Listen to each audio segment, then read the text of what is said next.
ദൈവത്തിൻ്റെ അതിപരിശുദ്ധമായ നാമം വാഴ്ത്തപ്പെടുമാറാകട്ടെ.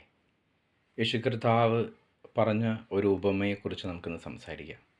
ഒരു വിതക്കാരൻ്റെ ഉപമ.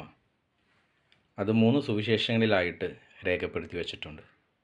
ലൂക്കോസ് സുവിശേഷം, മാർക്കോസിൻ്റെ സുവിശേഷം, മത്തായിയുടെ സുവിശേഷം.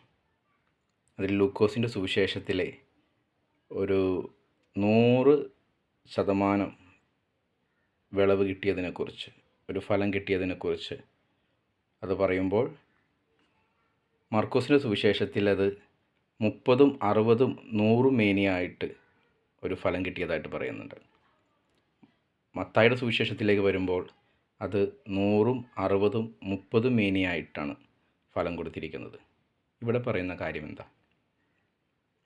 വിത്ത് വിതച്ചു, പല സ്ഥലങ്ങളിലായിട്ടത് വീണു, അല്ലേ? നമുക്കതൊന്ന് വായിക്കാം.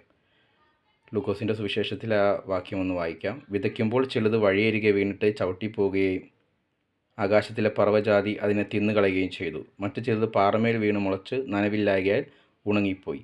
മറ്റു ചിലത് മുള്ളിനിടയിൽ വീണു, മുള്ളും കൂടെ മുളച്ച് അതിനെ ഞെരുക്കിക്കളഞ്ഞു. മറ്റു ചിലത് നല്ല നിലത്ത് വീണു, മുളച്ചു 100 മേനി ഫലം കൊടുത്തു. അപ്പോൾ ഇവിടെ 100 മേനി ഫലം കൊടുത്തു എന്ന് പറയുന്നു. മറ്റൊരു സ്ഥലത്ത് 30, 60, 100 മേനിയായി. അതൊരു വർധനവ് ആയിട്ട് അതിനെ കാണിക്കുന്നുണ്ട്. പിന്നീട് മത്തായിയുടെ സുവിശേഷത്തിലേക്ക് വരുമ്പോഴാണ് അത് 100, 60, 30 മേനിയെന്ന് രേഖപ്പെടുത്തിയിരിക്കുന്നു. അപ്പോൾ 3 സുവിശേഷങ്ങളിൽ വ്യത്യസ്ത രീതിയിൽ ഈ ഫലം കൊടുത്തതിനെക്കുറിച്ച് രേഖപ്പെടുത്തിയിട്ടുണ്ട്. അതെന്താണ് പരിശുദ്ധാത്മാവ് അങ്ങനെ ഫലം കൊടുക്കുന്നതിനെക്കുറിച്ച് എഴുതിയിരിക്കുന്നത്? അതെല്ലാം നല്ല നിലത്ത് വീണ വിത്തല്ലേ?